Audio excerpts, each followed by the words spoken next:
Ya, kita mulai. Bismillahirrahmanirrahim. Ready? Belum connect juga. Belum. Oke. HDMI. Nah. Oke, tinggal menyesuaikan. Udah sampai? Ya. Kelihatan ya Pak ya? Baik, bismillahirrahmanirrahim. Kita mulai. Assalamualaikum warahmatullahi wabarakatuh. Alhamdulillahilladzi arsala rasulahu bil huda wa dinil haqq liyuzhirahu 'alad dini kullihi wa kafa billahi shahida. Asyhadu an la ilaha illallah al malikul a'la wa asyhadu anna sayyidina maulana Muhammadan 'abduhu wa rasuluhu arsalahu basyiran wa nadhira wa da'iyan ila bihi sirajan munira. Amma ba'du faqad qala ta'ala a'udzu billahi minasy syaithanir rajim. Bismillahirrahmanirrahim. Laqad ja'akum rasulun min anfusikum 'azizun 'alaihi ma 'anittum harisun 'alaikum bil mu'minina raufur rahim. Nabi sallallahu alaihi wasallam itu raufun rahimun kepada orang beriman. Rauf itu penyantun, rauf itu berehan, rahim lagi penyayang kepada semua orang beriman. Faqala sallallahu alaihi wasallam ar-rahimun yarhamuhumur rahman. Yang berkasih sayang akan disayang oleh Sang Maha Penyayang. Irhamu ma fil ardi yarhamkum ma fis sama. Sayangi yang di bumi, ini sayang di langit akan menyayangi kalian. Kama qala sadaqallahul azim wa sadaqa rasuluhul habibul karim. Nahnu dzalika syahidin syakirin alhamdulillahirabbil alamin. Bapak Ibu, alhamdulillah hari ini kita bisa ketemu kembali untuk melanjutkan pelajaran kita. Kita sampai pada masalah yang kedua, yakni bid'ah. Sudah dimulai kemarin perlohnya. Masalah yang pertamanya adalah ikhtilaf dan mazhab. Yang kedua tentang bid'ah. Bapak dan Ibu rahimakumullah, tidak panjang kalam kita buka dengan Ummul Fatihah. Semoga Allah membuka pikiran kita sehingga mudah menerimanya dengan lapang dada untuk kemudian menjadi pelajaran untuk kita semua, menjadikan kita semakin dewasa, semakin bijaksana dan bisa menerima perbedaan di tengah kita sebagai bagian dari kekayaan umat ini, sehingga kemudian justru dengan perbedaan itu kita tetap masih bisa bekerja sama menjalin persatuan kesatuan sebagai muslim. Insyaallah kita bisa ta'awun, saling tolong menolong satu sama lain. Amin. Ala hadzini wa kulli niyatin salihah ala hadratin Nabi Mustafa sallallahu alaihi wasallam. Al-Fatihah. A'udzu billahi minasy syaithanir rajim.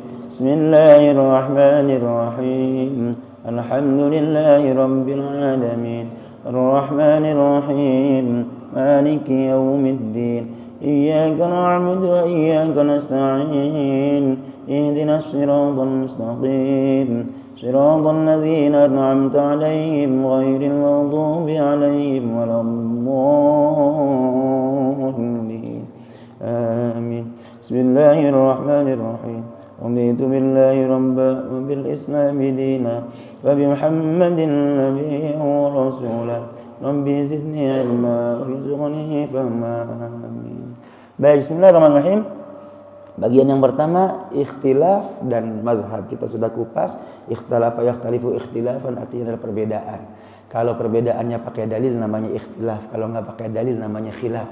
Maka banyak orang yang berbeda pendapat sampai berantem gitu, itu khilaf namanya. Yang kedua, ada lagi yang namanya khilafiyah. Perbedaannya namanya khilafiyah. Yang berikutnya kalau khilafah lain lagi. Khilafah dari kata khalfun. Khalfun itu makna awalnya ada di belakang. Orang yang di belakang kita namanya khalfah, di belakang. Khilafah disebut sebagai orang yang di belakang karena dia menggantikan.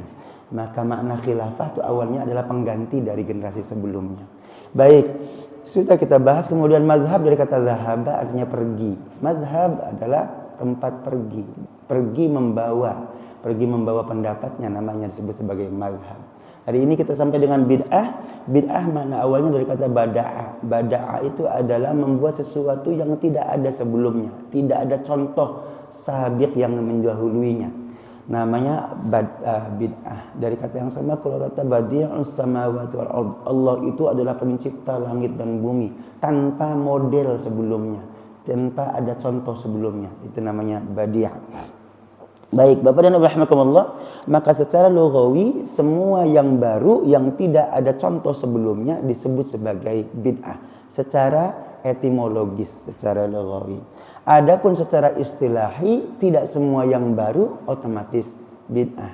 Karena secara istilahi bid'ah itu sebenarnya spesifik adalah untuk man ahdatsa fi amrina. Kalau kita merujuk pada hadisnya, sesuatu yang memperbaharui, orang-orang yang membuat sesuatu yang baru fi amrina, dalam satu urusan kami. Amar itu urusan. Amar juga bisa bermakna perintah. Man ahdatsa fi amrina kalau difahami sebagai perintah, siapa yang membuat sesuatu yang baru menyatakan itu perintahku, padahal bukan perintahku. Bapak pemimpin membuat surat perintah SP. Kalau Bapak yang tanda tangan itu adalah perintah Bapak. Tapi kalau ada orang yang membuat surat perintah atas nama Bapak, padahal bukan Bapak yang merintahkan, itu yang dimaksud sebagai bid'ah. Oke, memerintahkan sesuatu yang tidak diperintahkan oleh Nabi, gitu. Mewajibkan sesuatu yang tidak diwajibkan oleh Nabi, itu yang disebut sebagai bid'ah secara istilah. Tidak semua hal yang baru, tapi yang diklaim sebagai perintah Nabi saja. Dalam urusan apa? Fi amrinanya, kalau dikaitkan dengan amr artinya adalah urusan, berarti urusannya spesifik agama. Lebih spesifik lagi, bukan hanya agama secara universal, tapi adalah dalam hal ubudiyah. Lebih spesifik lagi, ubudiyahnya, ibadahnya, ibadah mahdhah. Sebab kalau yang ibadahnya bukan mahdhah, mahdhah itu yang langsung terkoneksi dengan Allah, yang vertikal kepada Allah Subhanahu wa taala. Lebih spesifik ibadahnya mahdhah. Kalau bukan ibadah mahdhah, maka pada kembali kepada hukum asal, ya, yakni mubah.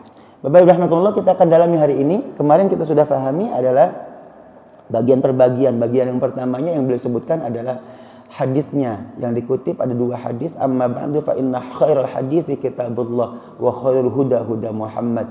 Ini sering diucapkan oleh para khatib ataupun para dai, minhum, yang selalu satu hadis ini yang dikutip sebagai pembuka. Apapun pembicaraannya, apapun temanya, selalu ini. Fa inna khairul hadis kitabullah, sebaik-baik pembicaraan adalah kitabullah, wa khairul huda huda Muhammad, sebaik-baik petunjuk adalah petunjuk Nabi Muhammad, wa syarrul umuri muhdatsatuha, seburuk-buruk perkara adalah yang baru di antara perkara itu, wa kullu bid'ah dhalalah, setiap yang baru adalah sesat. Ini selalu hadis yang dikutip. Hadisnya sahih, cuma bagaimana maknainya jangan gegabah. Yang kedua adalah hadis yang keduanya ini. Fa innahu man ya'ish, ini dari sini nih. Usikum bi taqwallah wa sam'a wa ta'ah. Nabi katakan, aku wasiatkan kepada kalian untuk bertakwa kepada Allah, mendengar dan taat. Berarti taat patuh kepada perintahnya Nabi.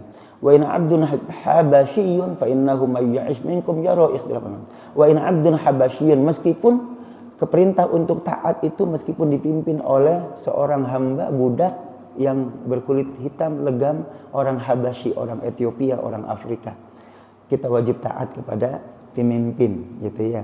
Maka kalau benar-benar salafi itu tidak pernah berontak kepada pemimpinnya, meskipun pemimpinnya zalim sekalipun, karena ada ketaatan kepada pemimpin itu menjadi ketaatan yang mutlak, sebagaimana yang Nabi sampaikan. Fa innahu man ya'ish minkum yara ikhtilafan katsira, siapa yang panjang umurnya setelah ini, kalian akan menemukan perbedaan yang sangat banyak ikhtilaf, banyak perbedaan pandangan datuk Muhammad. Wa iyyakum muhdatsatil umur. Nah ini, kalian wajib hati-hati terhadap sesuatu yang baru.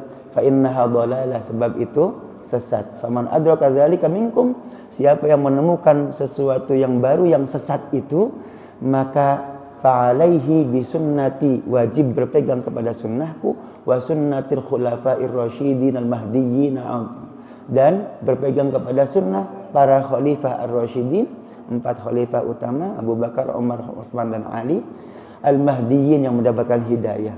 Addu 'alaiha bin nawajid, addu 'alaiha bin nawajid, genggam pegang dengan gigi geraham. Maksudnya jangan lepaskan, saking kuatnya. Ini adalah hadis yang kedua. Imam Abu Dawud, At-Tirmidzi dan Ibnu Majah. Berikutnya yang sudah kita kupas kemarin, ini review dulu Bapak. Makna bid'ah itu apa? Bid'ah adalah, kata Imam Asy-Syatibi, tariqah fid din mukhtari'ah muqtadaha asy-syar'iyyah, adalah satu cara dalam beragama yang sesuatu yang baru, yang dibuat-buat, yang tadaha asy-syar'iyyah, menandingi syariat Islam. Pak, ada kata kunci menandingi syariat Islam. Membuat sesuatu yang baru yang seakan-akan syariat Islam. Kalau sesuatu yang baru tapi tidak dianggap sebagai syariat Islam, no problem, itu bukan bid'ah. Oke. Baik, ini satu kata Imam Syatibi. Yang lainnya al-bid'ah tariqah fid din mukhtari'ah tu'tadaha asy-syar'iyyah. Sama kuncinya. Yuqsadu bis-suluki 'alaiha ma yuqsadu bit-tariqah asy-syar'iyyah. Yang dimaksudkan seperti melaksanakan syariat. Melakukan sesuatu yang baru tidak dicontohkan oleh Nabi tapi dianggap sebagai syariat seperti syariatnya Nabi, itu yang disebut sebagai bid'ah kata Imam Asy-Syatibi. Berikutnya Abdissalam, al-bid'ah fi'lu ma lam yu'ahad fi 'asri Rasulullah sallallahu alaihi wasallam. Kalau Abdissalam dalam konteks yang pertama ini adalah yang tidak pernah dilakukan oleh Nabi sallallahu alaihi wasallam, tidak ada di masanya Nabi sallallahu alaihi wasallam. Berikutnya Imam Nawawi qala ahlul lughah, Imam Nawawi mengambil inspirasi dari ahli lughah, ahli bahasa, hiya kullu syai'in umila ala ghairi misalin sabiq, adalah sesuatu yang dikerjakan tanpa contoh sebelumnya. Semua yang tanpa contoh sebelumnya disebut sebagai bid'ah. Ini makna kebahasaan tadi, badi'us samawati wal ard. Berikutnya Al-Hafidz Ibnu Hajar Al-Asqalani, kullu syai'in ahdatsa ala ghairi misalin, sesuatu yang baru yang tidak pernah ada contoh sebelumnya. Yusamma bid'ah sawa'un kana mahmudan aw mazmuman, baik dia terpuji maupun tercela, dua-duanya adalah bid'ah. Lagi ini adalah konteks kebahasaan.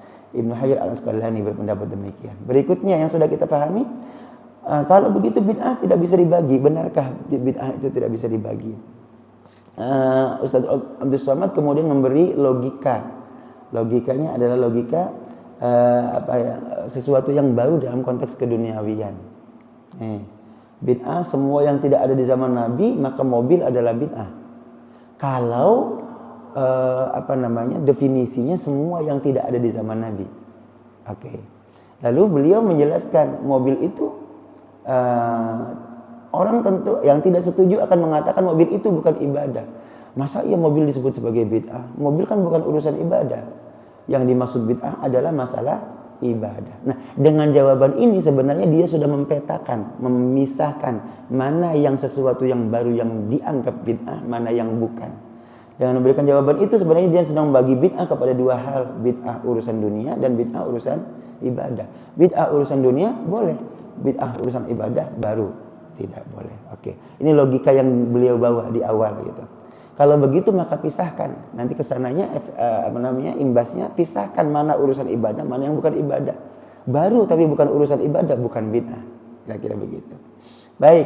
Nah, kalau bid'ah itu bisa dibagi menjadi dua, bid'ah urusan dunia dan bid'ah urusan ibadah, mengapa bid'ah tidak bisa dibagi kepada bid'ah terpuji dan bid'ah tercela? Ini alur logikanya, Pak. Kalau kita bisa memisahkan mana yang urusan dunia, mana urusan ibadah, yang dunia bukan bid'ah, yang urusan ibadah baru yang bid'ah, berarti kita juga bisa dong membagi antara bid'ah yang baik dengan yang buruk, yang terpuji dengan yang tercela. Sebab itu para ulama membagi bid'ah menjadi dua bagian. Ada bahkan yang menjadi 5, membaginya menjadi 5. Ini pendapat para ulama salaf 3 abad pertama. Kalau mereka salafi mestinya paham tentang pendapat ulama salaf ini, gitu ya. Karena dianggap salaf adalah 3 abad pertama. Mohon maaf, berdengung nggak Pak? Saya tanpa pengeras suara? Nggak usah? Oke, baik. Teriak-teriak aja sehat. Nggak usah pakai pengeras suara ya? Siap. Biar nggak kayak di hall gitu. Baik, Bapak rahmatullah. Ini pendapatnya Imam Syafi'i. Kita masih mengulas nih, baru menambahkan nanti ya. Kata Imam Syafi'i, qala asy-Syafi'i al-bid'ah bid'atan. Ada 2 macam bid'ah, mahmudah wa mazmumah.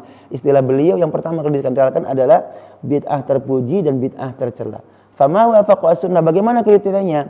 Yang sesuai dengan sunnah fahuwa mahmud, adalah bid'ah yang terpuji. Yang sesuai dengan sunnahnya Nabi adalah terpuji. Wa ma khalafaha fahuwa mazmum. Adapun yang tidak sesuai dengan sunnah maka tidak terpuji. Mohon maaf, misalnya Nabi mungkin tidak mendawamkan sholat, habis sholat kemudian salaman. Misalnya, apakah itu bid'ah? Secara harfiah benar, secara lafziah benar, adalah sesuatu yang baru karena Nabi tidak mendawamkan. Apakah Nabi pernah sholat setelah sholat kemudian salaman? Pernah, tapi tidak mendawamkan. Ya Pak, ulangi. Sesuatu yang baru karena didawamkannya.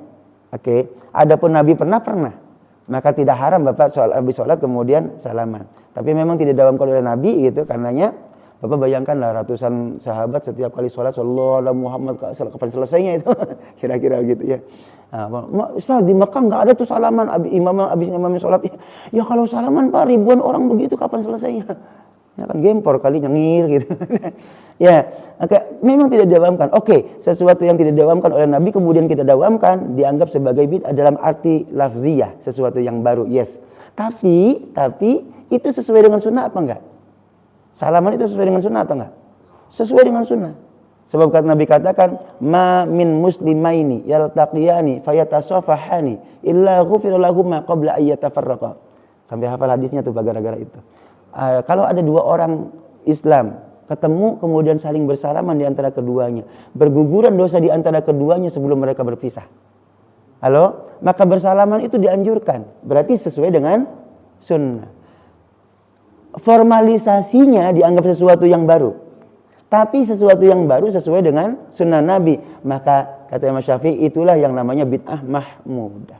Sesuatu yang baru kalau diformalkan sesuatu baru gitu, tapi dia terpuji. Tapi wa ma khalafaha fa huwa madhmum. Kalau ada sesuatu yang baru yang tidak ada di zaman Nabi sekaligus menyelisihi sunnahnya Nabi, baru itu yang mazmum, tercela. Oke, baik. Ini pertama. Berikutnya, Imam Syafi'i menjelaskan lagi yang di tempat yang lain. Waja'ani Syafi'i aidan min man akhraja ma akhrajahu al-Baihaqi, yang diriwayatkan oleh Imam Baihaqi fi manaqibihi, dalam manaqib Imam Syafi'i karya Imam Baihaqi. Qala al-muhdatsa darban, sesuatu yang baru itu ada dua macam. Ma hadatsa yukhalifu kitaban aw sunnatan aw atharan aw ijma'an fa hadhihi bid'ah ad-dhalal. Yang sekarang disebut, kalau di riwayat Imam Baihaqi, beliau menyebutkan kriterianya bukan hanya sunnah saja tadi disebut, tapi yang berbeda dengan kitab, sunnah, asar sahabat tabi'in dan ijma'. Yang berbeda menyelisihi, yang berlawanan dengan Al-Quran, sunnah, asar sahabat dan tabi'in, juga ijma', itulah yang disebut sebagai bid'ah ad-dhalal, bid'ah yang sesat. Oke. Wa ma ahdatsa minal khair la yukhalifu syai'an min dzalik. Adapun sesuatu yang baru tapi baik, tidak menyelisihi Al-Qur'an, sunnah, asar maupun ijma', fa hadhihi muhdatsah ghairu mazmumah. Itu fa hadhihi muhdatsah ghairu mazmumah. Ini sesuatu yang baru tapi tidak tercela. Oke, ini Imam Al-Baihaqi riwayatnya ya, mengutip ucapannya Imam Asy-Syafi'i. Berikutnya, kriteria pembagian bid'ah menurut Al-Hafidz Ibnu Hajar Al-Asqalani. Ada bid'ah hasanah, bid'ah mustaqbahah, dan bid'ah mubah. Ibnu Hajar Al-Asqalani kalau tadi disebutnya mahmudah dan mazmumah, terpuji dan tercela, itu redaksinya Imam Asy-Syafi'i. Maka redaksinya Ibnu Hajar Al-Asqalani kita mengenal namanya bid'ah hasanah, mustaqbahah, dari kata qabih. Qabih itu buruk. Mustaqbahah dianggap buruk, dinilai buruk. Yang ketiga mubah. Ternyata ada kriteria. Ada 3 kriteria menurut Ibnu Hajar Al-Asqalani. 1, hasanah, baik. Yang kedua, mustaqbahah, dianggap buruk, dari kata qabih. Yang ketiga mubah, netral. Bisa dilakukan, tidak ada urusan dengan agama, berarti ya walaupun baru nggak ada urusan dengan bid'ah atau bukan bid'ah. Baik, ini Imam Ibnu Hajar Al-Asqalani. Berikutnya, kedua ada bid'ah hasanah, bid'ah dhalalah, bid'ah mubah. Kalau yang pertama tadi sebutnya bid'ah hasanah, sama. Kedua mustaqbahah, agak ribet, disebut bid'ah dhalalah, bid'ah hasanah, bid'ah dhalalah, lalu bid'ah mubah. Ini istilah-istilah yang beliau ungkapkan Ibnu Hajar Al-Asqalani. Ada 3 ya. 3 itu adalah bid'ah hasanah, dhalalah, dan mubah.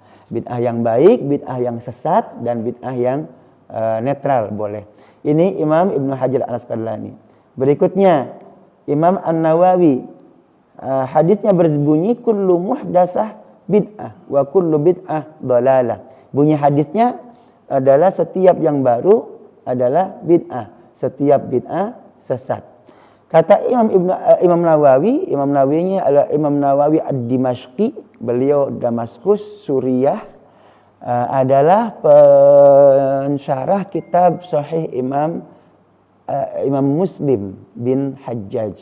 Imam Muslim diberi syarah oleh Imam Nawawi Ad-Dimashqi. Adapun Imam Bukhari diberi syarah oleh Imam Ibnu Hajar Al-Asqalani. Yang tadi itu yang Ibnu Hajar ini adalah yang memberi syarah kitab Sahih Bukhari, namanya Fathul Bari.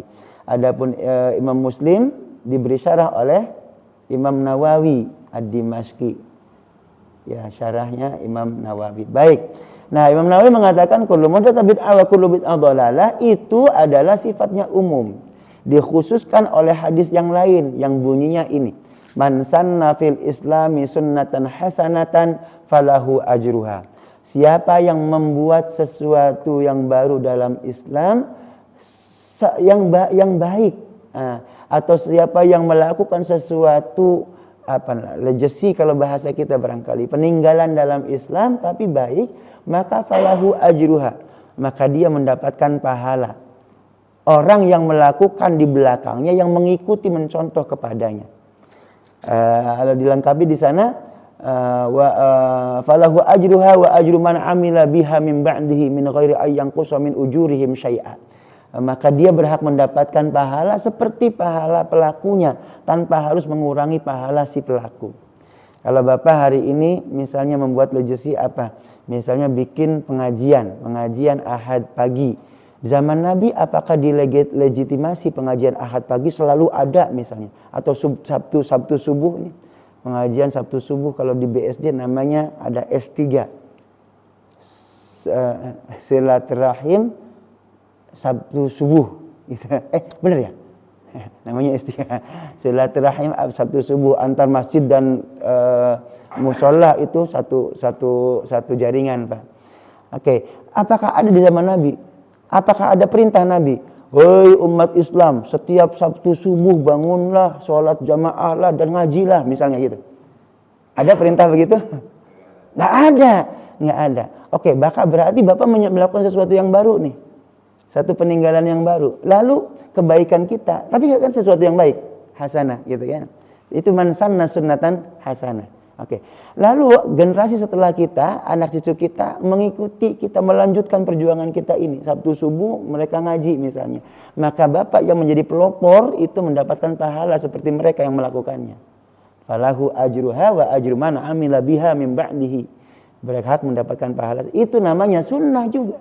Karena sunnah itu legacy. Sunnah itu peninggalan. Sunnah itu adalah jejak langkah. Dulu jejak langkah Nabi, kebaikan Nabi kita ikuti, berarti mencontoh Nabi, sunnahnya mencontoh sunnahnya Nabi gitu. Jejak langkah kebaikan yang pernah kita tinggalkan nanti kemudian diikuti oleh anak murid kita, anak didik kita, anak asuh kita, anak biologis kita, maka pahalanya ngecas kepada kita. Ustaz, emang bisa apa begitu? Ya, hari ini Bapak kenal MLM, multi level marketing. Upline dapat bagian dari kerjaan downline, ya kan? Nah, sekarang kita tambah, hari ini kita kenalkan dengan MLP, multi level pahala. Jadi pahalanya berjenjang, Pak. Ya, kalau itulah man sanna fil Islam sunnatan hasanah. Dari mana? Ini salah satunya dirujukannya. Nabi yang mengajarkan. Kalau kebaikan kita diikuti oleh orang di belakang kita, itu akan mengecas pahalanya kepada kita. Oke. Baik, kata Imam Nawawi, yang dimaksud dengan bid'ah dhalalah dalam hadis pertama adalah al-muhdatsat al-batilah wal bid'ah al-mazmumah. Yang dimaksud yang dhalalah itu wa kullu bid'ah dhalalah, semua yang bid'ah itu sesat, itu adalah sesuatu yang baru yang batil. Kalau bahasanya Imam Asy-Syafi'i, yang tidak sesuai dengan kitabullah, sunnah Rasulullah, tidak sesuai dengan asar sahabat dan tabi'in, tidak sesuai dengan ijma', itulah yang disebut sebagai bid'ah dhalalah. Pisahkan dong gitu. Itu satu. Nah, wa juga wal bid'ah al mazmumah adalah sesuatu yang baru yang tercela, yang batil dan tercela. Bid'ah itu jamak dari bid'ah. Bid'ah satu jamaknya bid'ah. Oke. Bid'ahun jamak dari bid'ah. Sesuatu yang baru, yang batil dan tercela, itu yang namanya bid'ah dhalalah. Adapun yang baik, maka kriterianya ada di sini. Ketemunya hadis Nabi, man sanna sunnatan hasanatan. Yang melakukan sesuatu yang baru. Sanna sunnatan hasanatan itu bagaimana? Pernah ada di zaman Nabi? Enggak. Ya tadi kita sebutkan Sabtu subuh kita ngaji, Nabi tidak mewajibkan, tidak memerintahkan gitu. Itu sesuatu yang baru yang kita lakukan, itu menjadi peninggalan untuk anak generasi kita setelah kita, itu bagian dari sunnah tuh.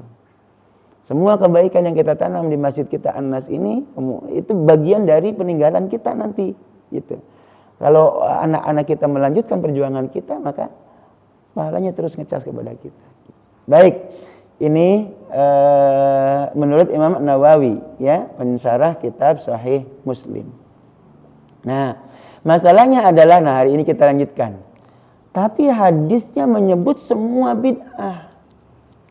Oke, kullu bid'ah dhalalah. Iyyakum wa muhdatsatil umur fa inna kulla muhdatsatin bid'ah wa kullu bid'ah dhalalah. Hati-hati terhadap sesuatu yang baru, sebab sesuatu yang baru adalah sesat. Bagaimana penjelasannya? Apa maksudnya? Imam Nawawi menjawab ini.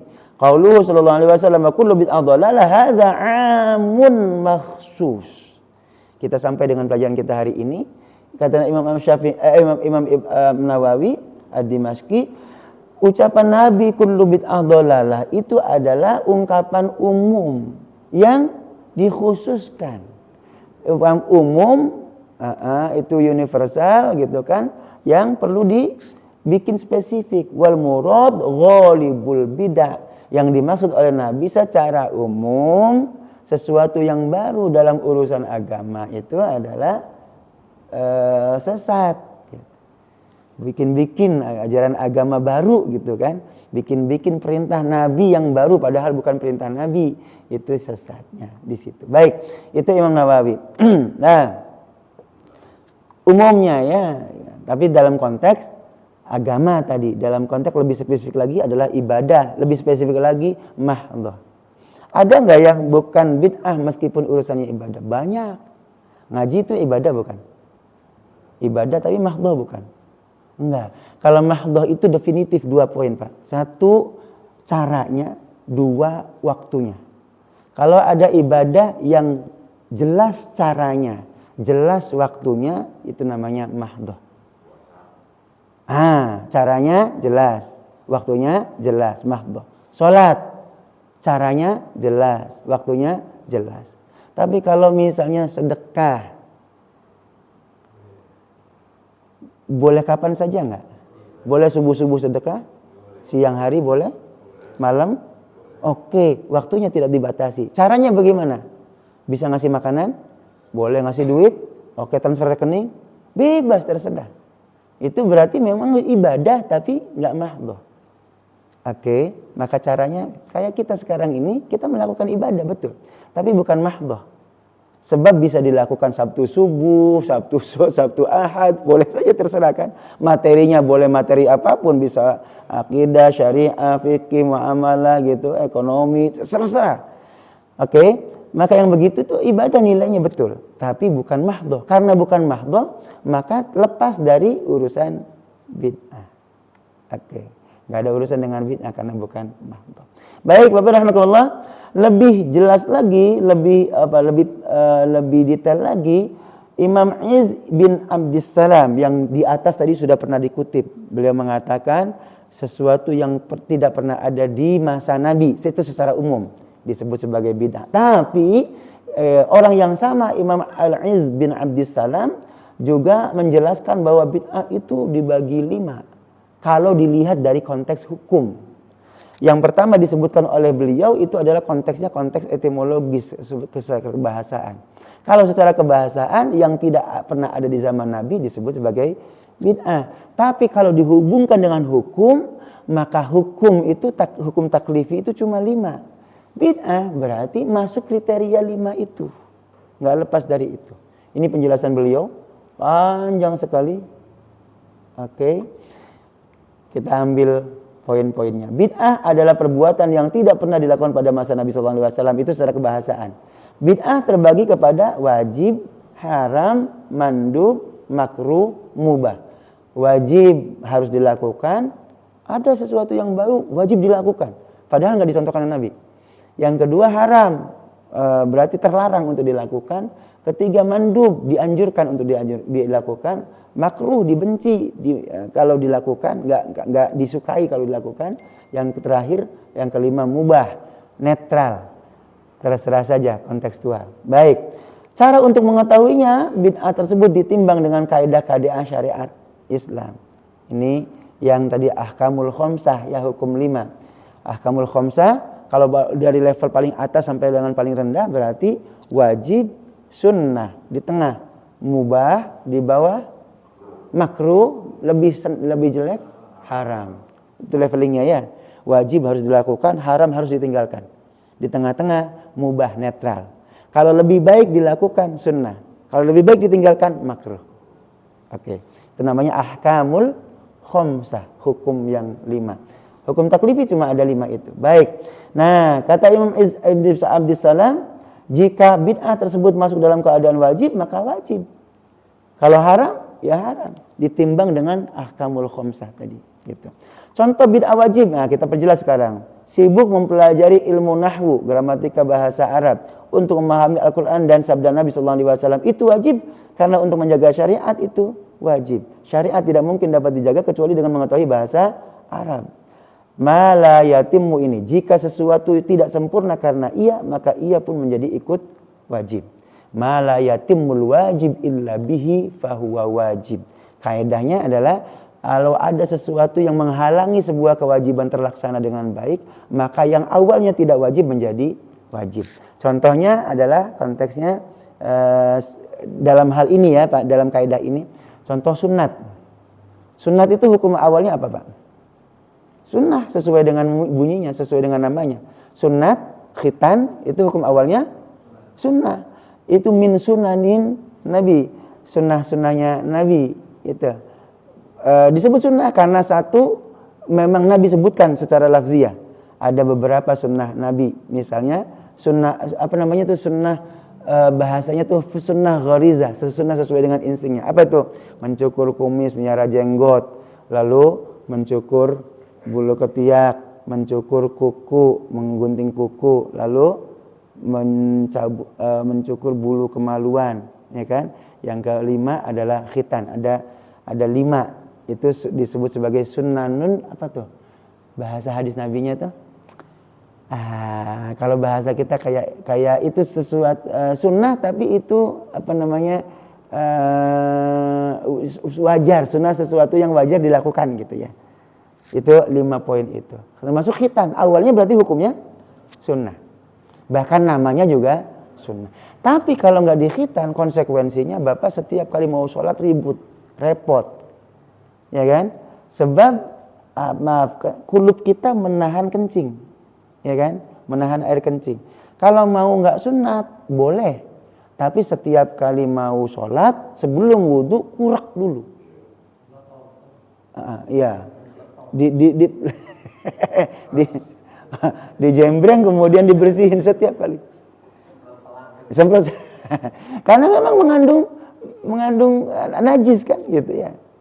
Ada para sahabat yang tidak sunat Pak. Konon katanya ada. Siapa itu?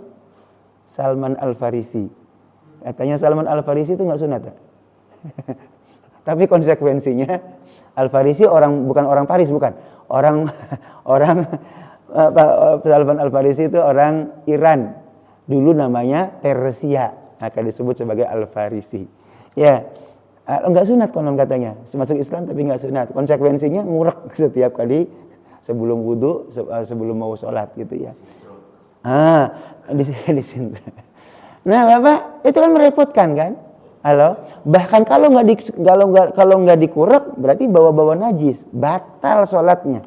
Sholat itu wajib, salah satu syaratnya adalah suci badan, pakaian, panggonan, ya kan? Badannya suci, ada di situ najis, berarti nggak sah sholatnya.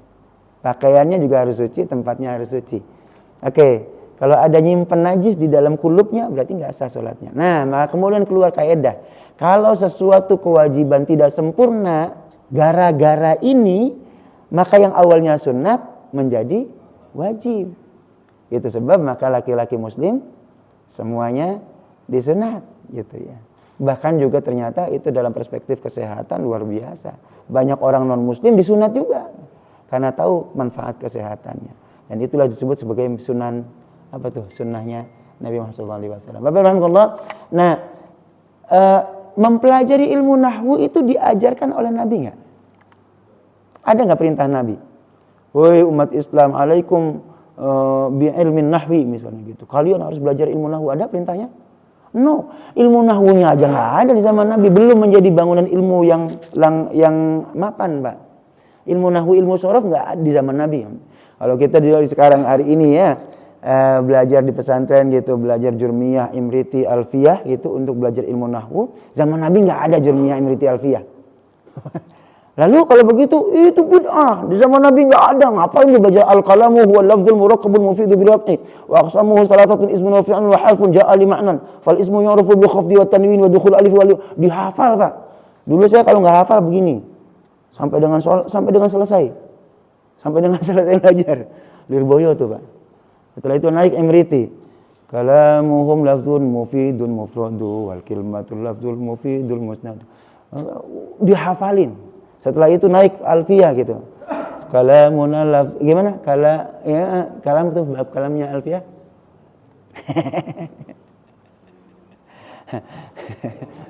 Hah? Biasa. Halo, Pak. Di zaman Nabi nggak ada, ilmu nahwu itu nggak ada. Lalu orang belakangan sekarang orang modern mengatakan zaman Nabi nggak ada, tinggalin bid'ah. Bodoh namanya itu. Betul zaman Nabi nggak ada. Tapi kalau kita nggak ngerti ilmu nahwu, hancur, Pak.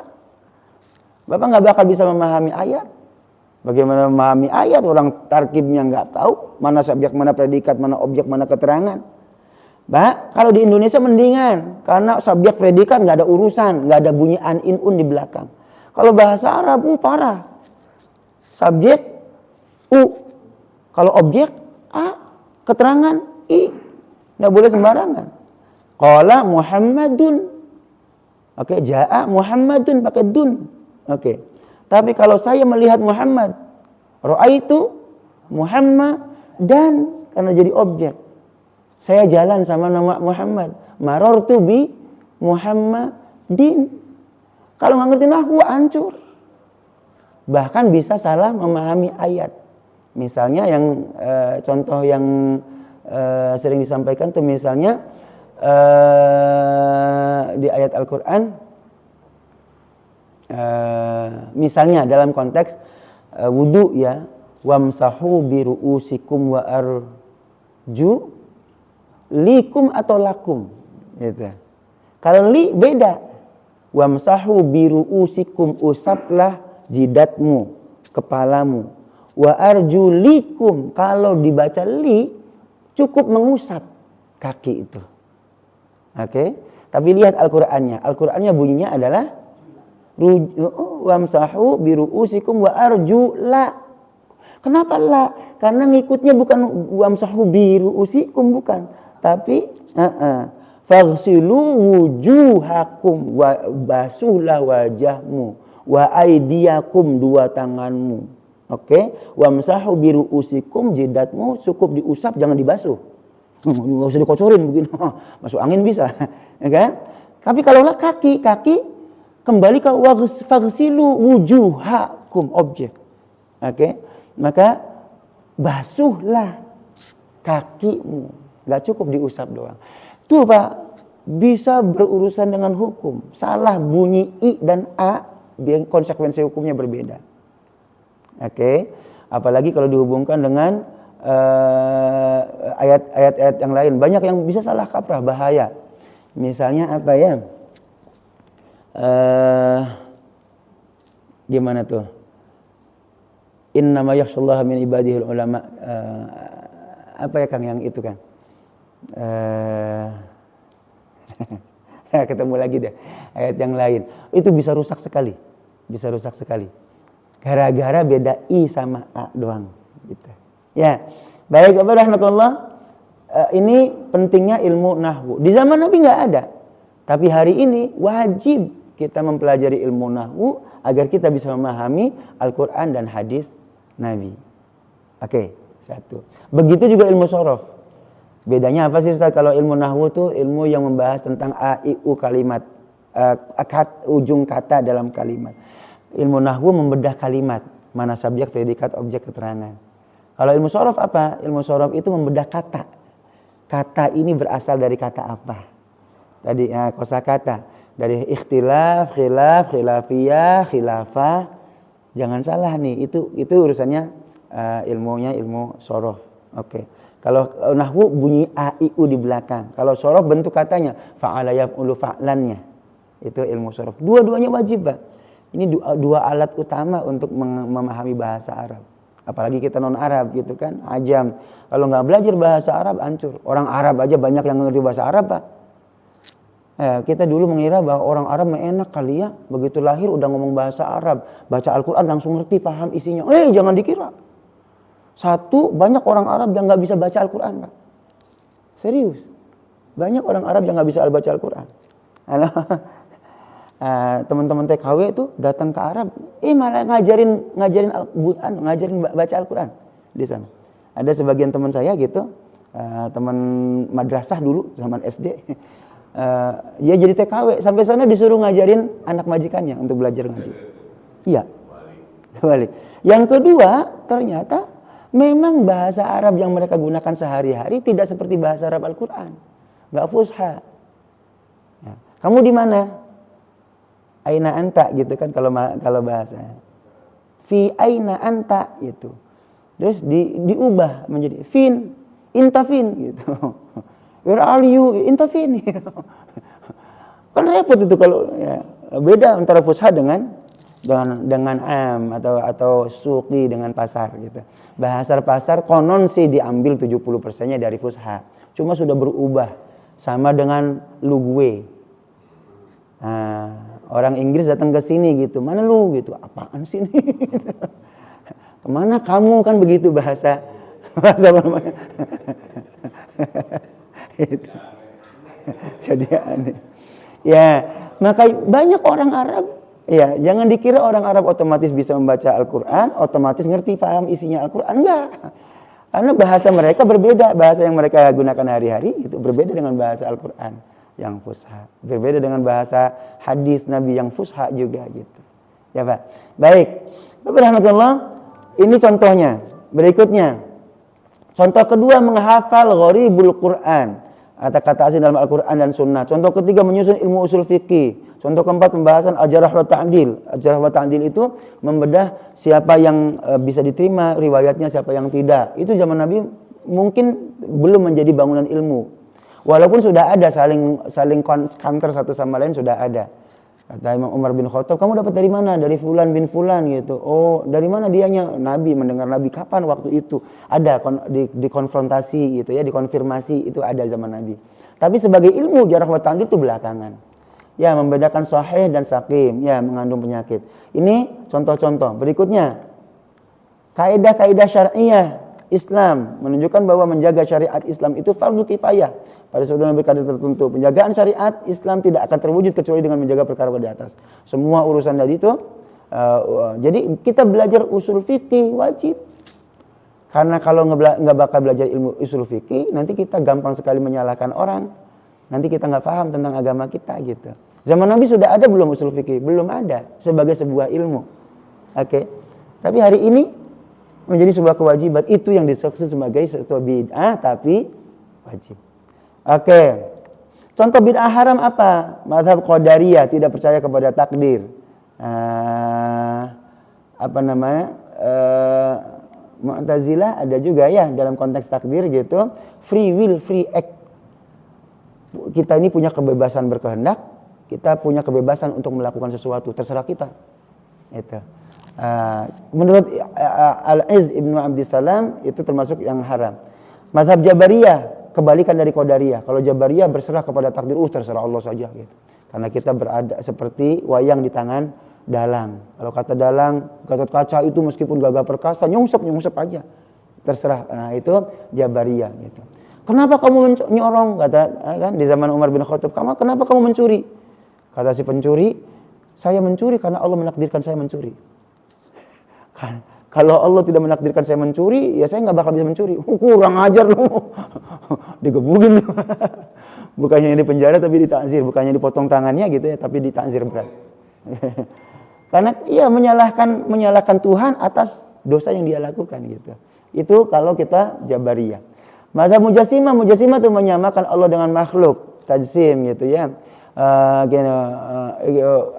Misalnya kullu syai'in halikun illa wajhah. Semua akan rusak binasa kecuali wajahnya Allah. Oh, berarti Allah itu punya wajah.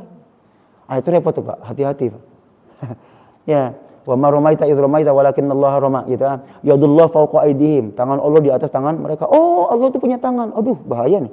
Allah punya wajah, punya tangan gitu. Ya kan? Allah melihat, oh berarti Allah punya mata. Halo, Pak. Lah, kalau begitu diserupakan seperti kita manusia, itu namanya mujassimah. Hati-hati dengan paham seperti itu. Ya, karena sama ya kan berarti menyerupakan Allah dengan makhluknya. Na'udzubillah. Ya, padahal secara universal Al-Qur'an berulang kali menyatakan gitu, tidak ada yang serupa dengan Allah Subhanahu wa taala. Laisa kamitslihi syai'un fil ardi wala fis sama' wa huwas samii'ul alim. Tidak ada yang serupa dengan Allah. Maka hati-hati memahami wajah. Kalau kita nih Ahlussunnah wal Jamaah memahami ayat-ayat mutasyabihat, Allah punya wajah, Allah punya tangan, itu dengan mencari takwilnya, mengalihkan dari makna awal menjadi makna yang lain. Allah punya wajah itu adalah personifikasi dari seseorang. Kalau ada orang dimutilasi, Pak, mati mutilasi, badannya utuh sampai leher utuh, wajahnya hilang, gampang nggak diidentifikasinya? Susah, harus nyari fingerprint, ya kan? Tapi kalau ada kepalanya, walaupun badannya habis semua, gampang nggak? Gampang identifikasi. Jadi wajah itu personifikasi. Jadi kullu syai'in halikun illa wajha, semua akan binasa kecuali zatnya Allah Subhanahu wa taala. Bukan wajahnya doang, bukan. Wajah di situ adalah personifikasi tadi itu. Atau yadullah fawqa aydihim, tangan Allah di atas tangan mereka, itu kekuasaan. Karena tangan itu adalah simbol dari kekuasaan. Tenang, udah urusan lu udah beres, ada di tangan gue. Gimana kira-kira? Urusannya dibawa-bawa, ditenteng gitu. Enggak lah, itu kekuasaan maksudnya. Dalam genggaman tangan gue itu berarti kekuasaan. Itu kalau kita sampai ke sana itu namanya haram. Kata Iz Abdissalam. Hari ini mungkin sampai dengan Abdissalam ya Pak ya. Yang ketiga mandub. Tadi wajib. Contohnya seperti ilmu agama. Yang kedua bid'ah, mazhab-mazhab yang menyimpang begitu ya, yang menyatakan kekuasaan di tangan kita seperti Qadariyah, atau sebaliknya di tangan Allah saja terserah seperti Jabariyah, atau Mujassimah yang menyerupakan Allah dengan fisik makhluk yang lain. Nauzubillah, itu juga itu sesuatu yang baru, tidak diajarkan oleh Nabi, haram. Yang ketiga, mandub, yang anjuran, membangun prasarana jihad, membangun sekolah, jembatan, semua perbuatan baik yang belum pernah ada pada masa generasi awal Islam. Zaman Nabi pernah nggak membangun jembatan? Saya bisa pastikan Nabi nggak pernah bangun jembatan, Pak. Sebab sampai hari ini kita tahu nggak ada sungai. Di Arab nggak ada sungai, Pak. Mau jembatan di mana? Ngapain bangun jembatan? Zaman Nabi nggak ada bangun jembatan tuh, Pak. Oke, hari ini kita bangun jembatan, bagus nggak? Bagus. Itu sesuatu yang baru kan? Sesuatu yang baru. Tapi dianjurkan ya kalau kita nggak pakai jembatan nyebrang sini, muternya sono jauh. Ya kan? Itu mandub. Baik, berikutnya. Yang lainnya ada sholat taraweh dengan alur, dengan pola seperti yang kita lakukan hari ini. Itu sesuatu yang baru. Nabi pernah mencontohkan ya, tapi apakah terus continue sampai akhir? Enggak. Maka kalau Bapak mengklaim saya harus mencontoh Nabi apa adanya saklek gitu, sholat tarawihnya jangan di masjid, balik 3 hari aja di masjid. Sebab hadisnya maksimal cuma 3 hari, Nabi itu 3 malam doang. Malah hadis yang lain menyatakan 2 malam doang. Malam ketiga Nabi nggak keluar lagi gitu. Halo? Nah kalau saklek saya harus mencontoh sunnahnya Nabi SAW, tarawihnya jangan di masjid. 2 malam, 3 malam selesai, udah habis itu sono tarawih di rumah. Itu yang seperti yang Nabi lakukan. Insya Allah Pak, kalau tarawihnya di rumah nggak jadi tarawih. Hampir rumah sibuk dengan anak istri atau pakai gadgetnya gitu ya. Kalau nggak TV, waduh rusak udah gitu. Iya, itu ngomporin orang ke masjid. Lagi ke masjid aja luar biasa, apalagi di rumah gitu ya. Baik, itu contohnya, Pak. Pembahasan mendetail tentang tasawuf itu bagian dari sunnah yang dianjurkan. Karena tasawuf itu tazkiyatun nafas. Tazkiyatun nafas itu adalah perintah agama, perintah Al-Quran kepada Nabi SAW. 4 tugasnya Nabi SAW. Yatlu alaihim ayatihi wa yuzakkihim, membacakan ayat-ayat Allah, belajar ngaji, wa yuzakkihim, yang kedua adalah tazkiyatun nafas, pembersihan jiwa. Satu, ilmunya, Bapak nggak bisa bersihkan jiwa kalau nggak pakai ilmu. Ilmunya namanya ilmu tasawuf. Oke. Bapak nggak bisa bersihkan jiwa kalau nggak pakai metodologinya. Ilmunya tasawuf. Bagaimana penerapannya? Pakai yang lain. Namanya thariqah. Tarekat. Tarekat itu adalah penerapan implementasi dari ilmu tasawuf. Ilmunya ilmu fikih, penerapannya ada ibadah, gitu. Itu penerapannya. Ya, contohnya, Pak. Ya, baiklah, itu berarti dianjurkan tuh. So, kalau itu tidak kita lakukan, kita tidak bisa sampai kepada kebaikan. Baik, lanjutnya. Termasuk ilmu debat dalam semua aspek untuk mencari dalil dalam masalah-masalah yang ditujuannya mencari ridhonya Allah Subhanahu wa taala. Kita wajib mempertahankan kebenaran agama dengan dialektika, dengan logika gitu. Sebab kalau nggak pakai dialektika logika, nanti orang nggak bisa masuk agama. Ngapain beragama kalau dogmatis gitu ya. Kita harus bisa menjelaskan pesan-pesan agama itu secara rasional gitu.